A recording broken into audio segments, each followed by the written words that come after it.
Evolution. So there are 3 PowerPoints on evolution. We'll see how many I'm going to put in one video. So remember, evolution is really important because there's a huge diversity of life, and there are lots of similarities between organisms that can be explained through the theory of evolution: body plans, embryos, fossil records, etc. So organisms are adapted for their life on their environment. All life shares many characteristics, and there's a huge biodiversity. So evolution really is the descent with modification, the idea that living species are descendants of an ancestral species that were different from the present day ones. Genetic change in a population over many generations. So again, we're not looking at individuals when we're looking at evolution, we're looking at population changes over many generations. There's lots of early theories, and there's a couple important people, such as Linnaeus, that determined the genus species naming. We have Cuvier, that determined catastrophism, meaning sudden events different than today. Gradualism, Hutton, changes were gradually over a long process. And then Lyell, where the mechanisms of change are constant over time, and the Earth is very old.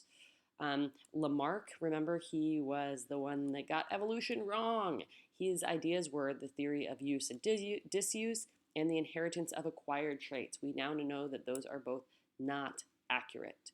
Darwin, one thing to think about when we think about evolution is that humans can change evolution in certain species, such as through artificial selection, or the selective breeding of domesticated plants and animals.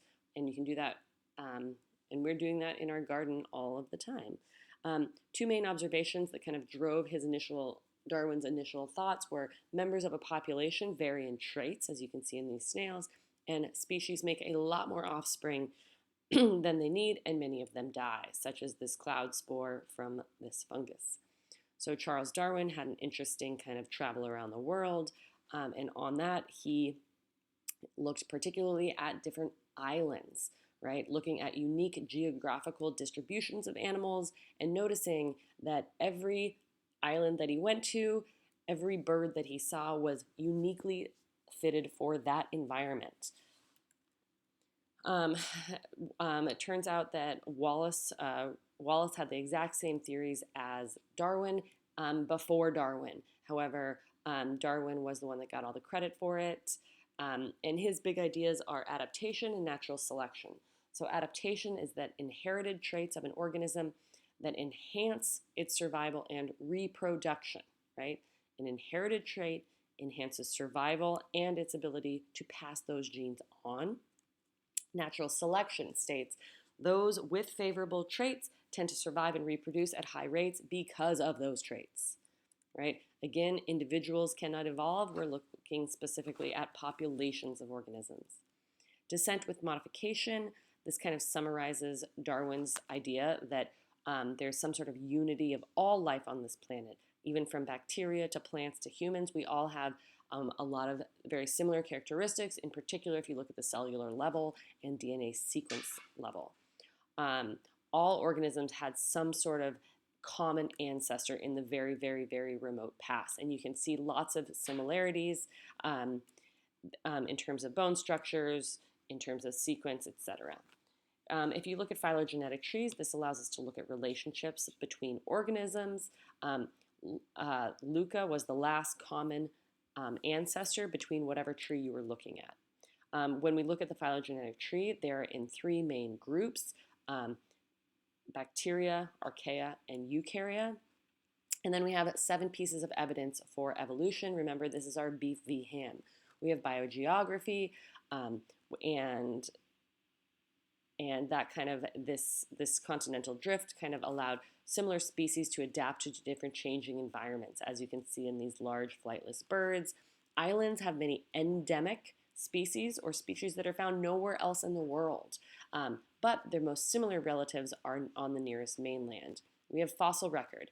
The older you go, the deeper you get. We also have people have also found transition fossils that help link the present to the past. Vestigial structures are remnants of features that served an ancestral function but don't really have a function now. My favorite example is the whale pelvis. Obviously, whales are not walking around. They don't need a pelvis, so they have this weird remnant of bones floating in their skeleton. Homologous structures. Structures in different species that are not due different structures in different species that are due to a common ancestor. So, for example, if you look at all of the bones in the hand, a bat, whale, cat, and human all have the exact same bones, but they have been adapted to whatever structure. These are, if you have unhomologous or not homologous, those are structures that play the same role but have a totally different structure in bones. Analogous structures, structures in different species due to convergent evolution. Remember, convergent evolution is the evolution of similar features, but based on independent lineages. So these are superficially similar due to similar environments. So analogous based on environment, homologous based on ancestry. Comparative embryology. Embryos look the same in lots and lots of different animals. They all have gill slits and a tail. Comparative molecular biology is probably the most powerful thing that we are using today, looking at both DNA and protein sequence at a large number of different organisms, all the way from bacteria to humans. And you can look specifically at different protein structure as well and show that hemoglobin is pretty much the same throughout. And there are lots of good examples of natural selection in the wild.